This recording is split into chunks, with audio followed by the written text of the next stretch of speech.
Good evening. This is Jimmy Powers greeting you for the Gillette Safety Razor Company, the maker of world-famous Gillette razors, blades, and shaving creams. We're happy to salute Canadian fans in Toronto, Ontario, and Montreal, Quebec, who are joining our television audience tonight through the facilities of the Canadian Broadcasting Corporation. Our feature event here in Chicago Stadium is a 15-round match between Rocky Marciano and Jersey Joe Walcott for the heavyweight championship of the world. Yes, and don't forget, tomorrow afternoon, 4 o'clock New York time, Gillette presents the Withers Stakes from Belmont Park over most NBC TV stations for racing fans here in the United States.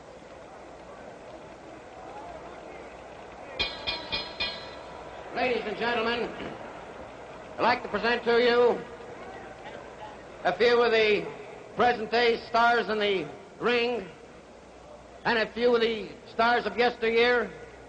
Presenting at this time one of the fast-moving young welterweights now making a name for himself in the welterweight division from Robbins, Illinois, young Alan Moody. From Detroit, Michigan, youngster just made a sensational victory over Lelu Sabotin in Detroit last night, Chuck Spicer. A clever young welterweight, Jed Black. And here in the audience, ladies and gentlemen, we'd like to ask them to come up and take a bow. The former world's heavyweight champion, Ezzard Charles. Ezzard Charles.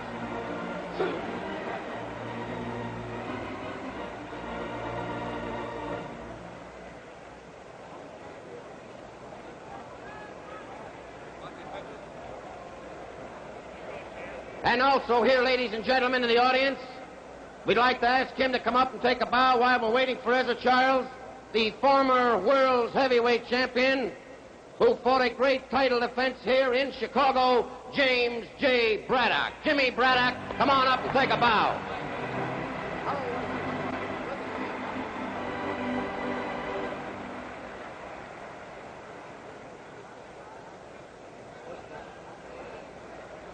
And here, ladies and gentlemen, is one of the top contenders for the heavyweight crown, Roland Lastarza. Lastarza.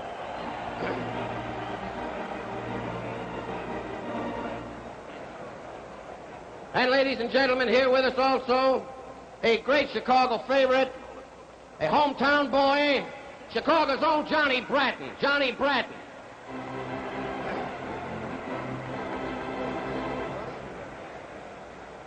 Jimmy Braddock, ladies and gentlemen, James J. Braddock.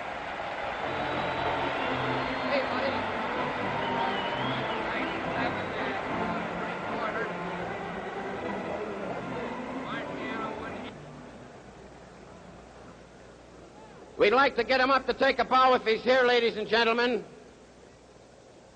From Gary, Indiana, the former world's middleweight champion, Tony Zale. Tony Zale.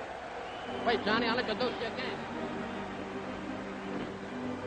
Here he is, ladies and gentlemen, Johnny Bratton. Johnny Bratton, ladies and gentlemen. Is Tony here? Do you know if Tony's here? I don't know. If he's here, he'd be back someplace in the back there.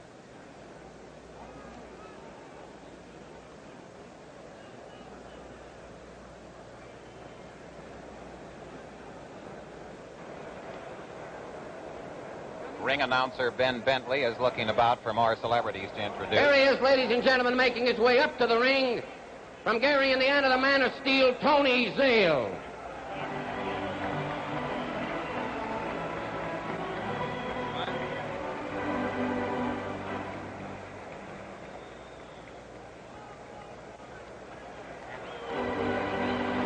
Tony Zale.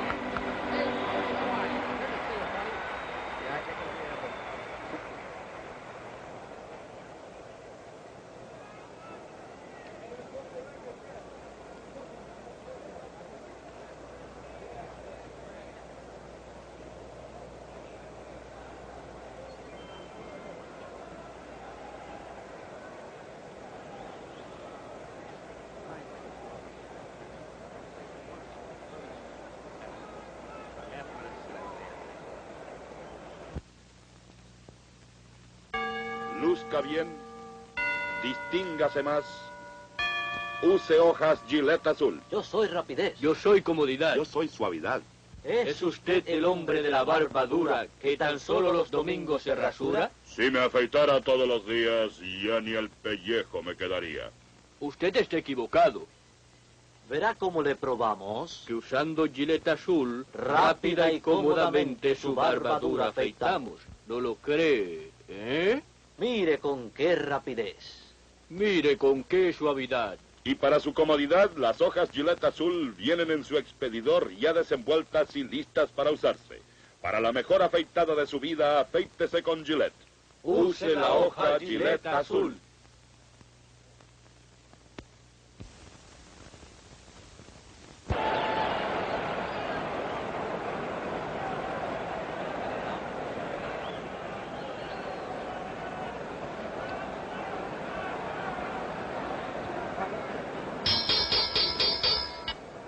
Ladies and gentlemen, once again, may we remind you of the no smoking rule, and may we ask your cooperation and please helping us observing this no smoking rule, which is being strictly enforced in this building. Officials, ladies and gentlemen, have been appointed here by the Illinois State Athletic Commission. The attending physicians, Dr. Irving E. Slott, Dr. John H. Pribble, the timekeeper, Fay Young, counting for the knockdowns at the bell, Mike Murphy. Your judges are William O'Connell and Franklin Spike McAdams. Your referee, Frank Sikora. This, ladies and gentlemen, is the feature presentation of the evening. 15 rounds for the World's Heavyweight Championship. From Camden, New Jersey, the challenger, wearing black trunks with a white stripe, weighing 197 3/4 pounds, the former world's heavyweight champion, Jersey Joe Walcott.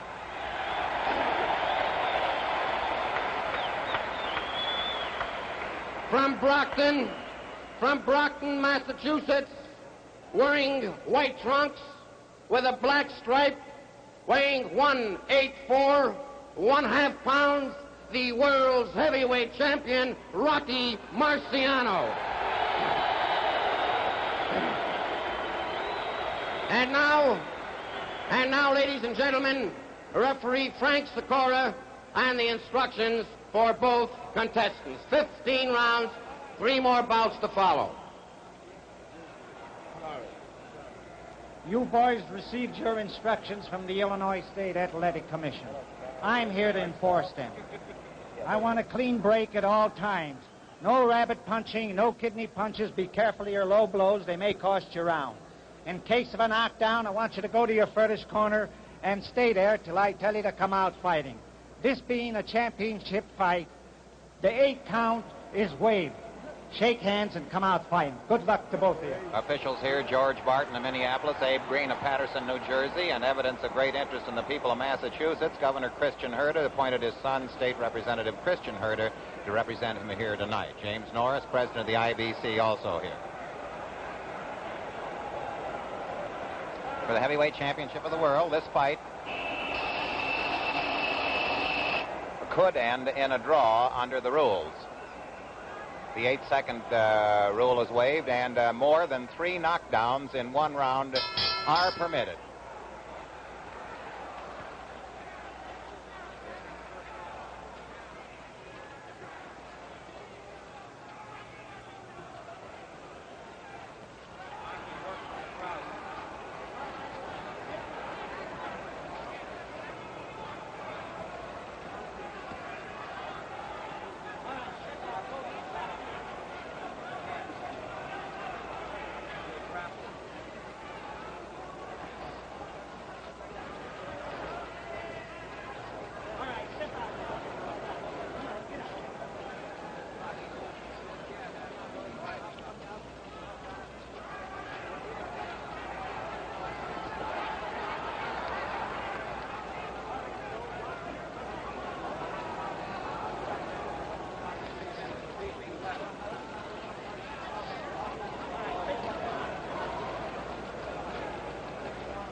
In their last meeting, Jersey Joe Walcott started off much faster. He seems to be pacing himself here. He's a year older, of course.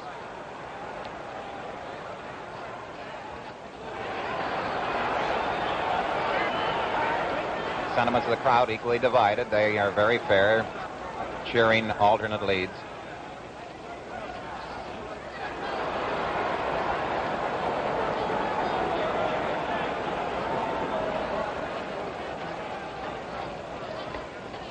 Walcott wearing his trunks very high.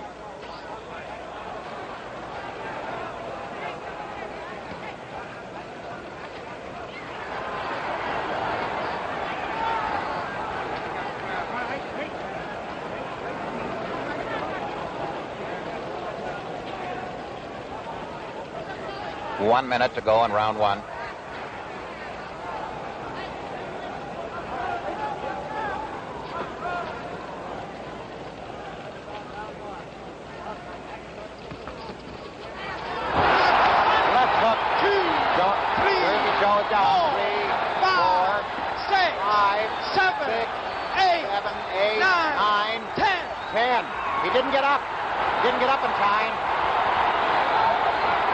Jersey Joe is bewildered.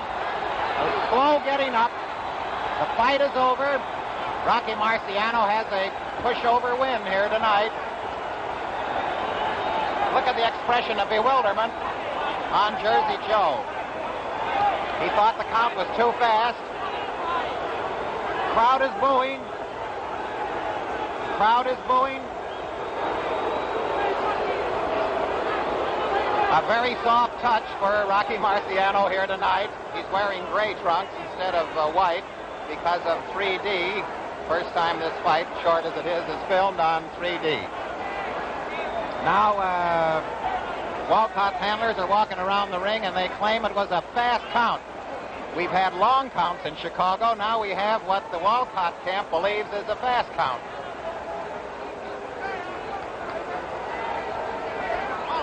Fay Young was the knockdown timekeeper. Mike Murphy was counting at the bell, and the referee, Frank Sikora, was picking up the count. Ladies and gentlemen, the time, 1 minute, 25 seconds of the first round.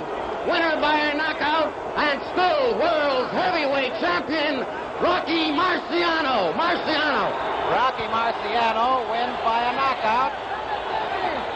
And the crowd here that paid $50 for their seats are really raising Cain. A left hook, which was almost a shoving left hook, sent Jersey Joe back on his haunches. It didn't appear to be a stunning or a paralyzing blow. Walcott is still complaining. His seconds and his manager, Felix Boquicchio, is standing outside on the ring apron, haranguing the crowd and talking to the working press. Andy Frain's very able ushers are in here keeping a semblance of order. Walcott shaking his hand and shaking his head. He was very nonchalant about getting up because he didn't start to get his knees flexed until the count of 9. He was still sitting there, apparently resting. He started off very slowly, and he just took a chance, and he missed out by a second. As soon as the count of 10 was reached, and I'm sure the movies will show that Walcott still had his gloves touching the canvas, and he was in the act of attempting to rise, but he definitely was not clear of the canvas, and so there was nothing for the referee to do but declare it a knockout. That's Boquicchio in the center there with an expressive shrug. There's a lot of jostling going on.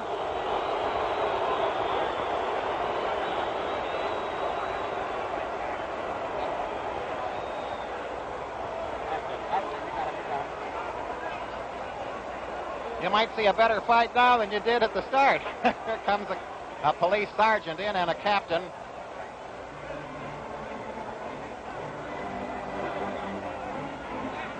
Well, there you are, one of the strangest and certainly one of the most controversial endings.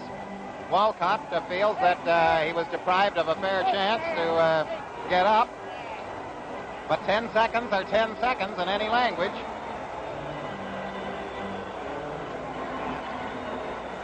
Rocky Marciano's well-wishers saying it wasn't your fault, Rocky. You didn't do the counting, you just did the hitting.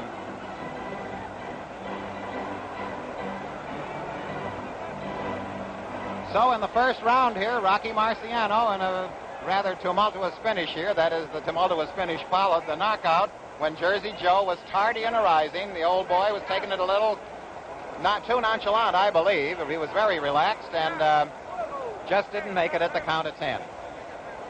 Now, don't go away. We'll have another bout in a very few moments. And remember, fans, every Friday night is fight night on the Gillette Cavalcade of Sports. Este maestro ebanista nos va a dar una lección. Ah, no, corta. La hoja está muy adentro. Ah, así queda muy afuera. Vamos a ver. Así corta muy bien. Apliquemos esta lección a una afeitada. Cuando se usa una hoja cualquiera en la máquina Gillette, puede que no ajuste perfectamente y el filo no corta al ras. O puede que sobresalga demasiado y ¡ay! Pero cuando se usa una hoja Gillette azul, la cual se ajusta a perfección, la afeitada resulta suave, rápida y cómoda. Use hojas Gillette azul en la máquina Gillette. Luzca bien, distíngase más, use hojas Gillette azul.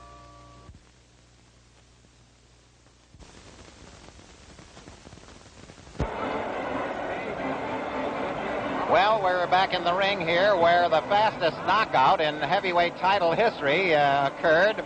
After 1 minute and 15 seconds of fighting, Jersey Joe Walcott ran into a left hook and a sort of a right push, and 10 seconds later he was not fully erect, and so the fight ends in a knockout in 1:25 of round 1. Rocky Marciano, the winner and still champion. This bout, 8 rounds, light heavyweight division, from Oakland, California, wearing purple trunks, weighing 173 1/2, Oakland Billy Smith. Oakland Billy Smith. And from Grand Island, Nebraska, weighing 180 pounds, wearing white trunks with a black stripe, Billy Noble. 8 rounds, your referee, Bernard Wiseman. Your punches up.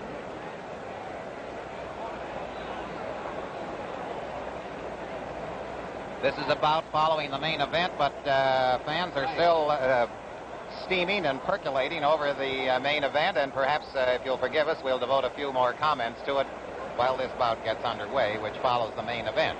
The question is, did Jersey Joe Walcott take too much of a risk and take too much of a chance by staying down too long? Did he feel, as in his training, he didn't train too hard, did he feel that he was just making one last shot for what is close to $250,000? If so, it was an easy $250,000. He was going to retire anyway.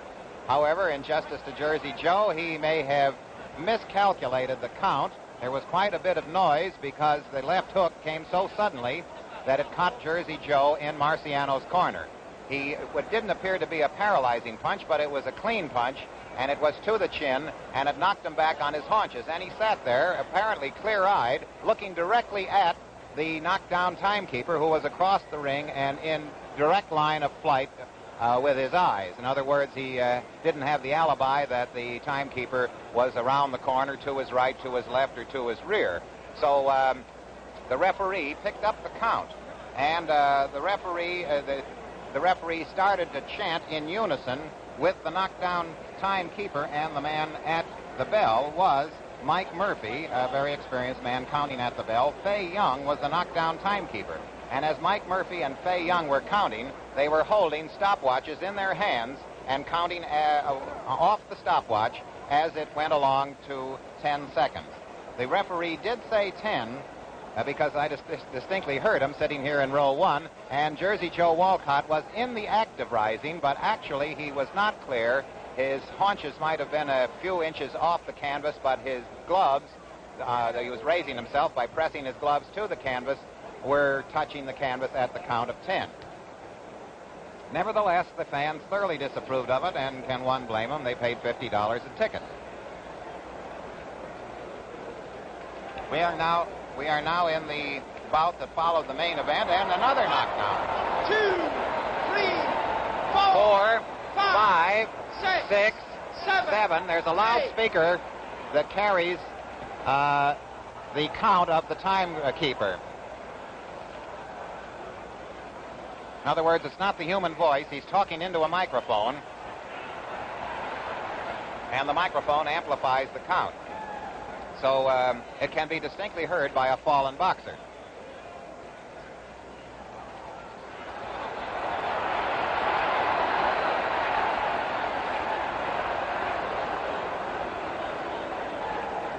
In case you just tuned in and you're wondering why it isn't Jersey Joe Walcott and Rocky Marciano in there, late tuners inner missed the shortest knockout in heavyweight championship history when Rocky Marciano knocked out Jersey Joe Walcott with one punch in 125 of round 1. 1, 2, 3, 4, 5, 6, 7, 8, 9, 10.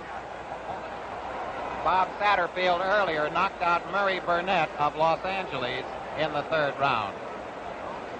And Willie Wilson of Providence knocked out Matt Anderson of Camden in 132 of the 3rd round. We've had a succession of quick knockouts here tonight at Chicago Stadium. But the quickest of all, and the quickest in the record books for a heavyweight title fight, was Rocky Marciano's knockout in the 1st round over Jersey Joe Walcott, 125.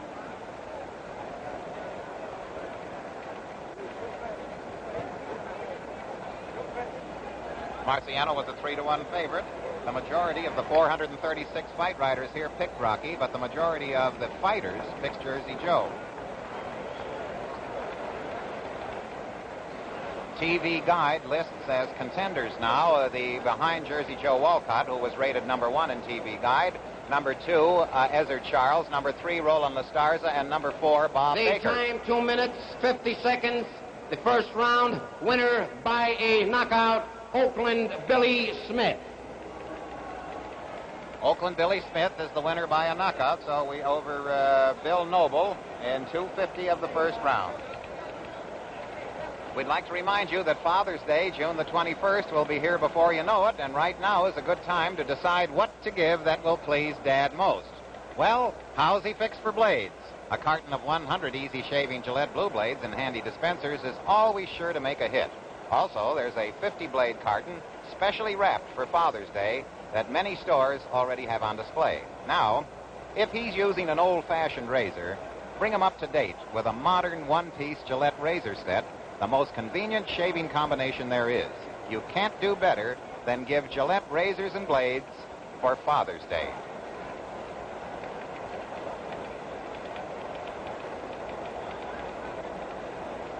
Well, this fight ended so fast that we hope you'll pardon our repetition. 125 of round 1, Rocky Marciano knocked out Jersey Joe Walcott.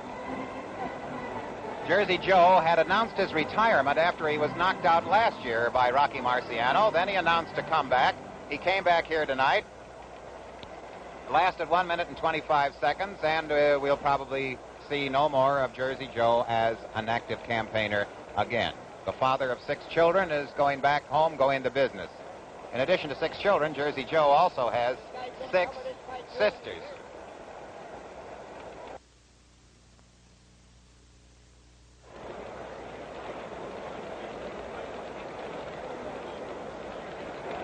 Crowd still mingling around here and buzzing, discussing that knockout.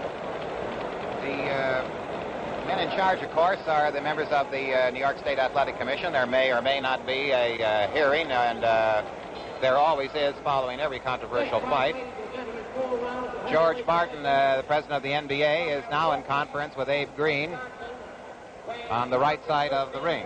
But there's no chance of bringing the principals back in again. It's finished. Jersey Joe would like to have another chance and say, well, I'm up now. Please let me continue. And while there have been incidents in the past where fighters have continued with the permission of officials, it's just not done in a heavyweight bout. Remember, fans, every Friday night is fight night on the Gillette Cavalcade of Sports. Well, folks, that winds...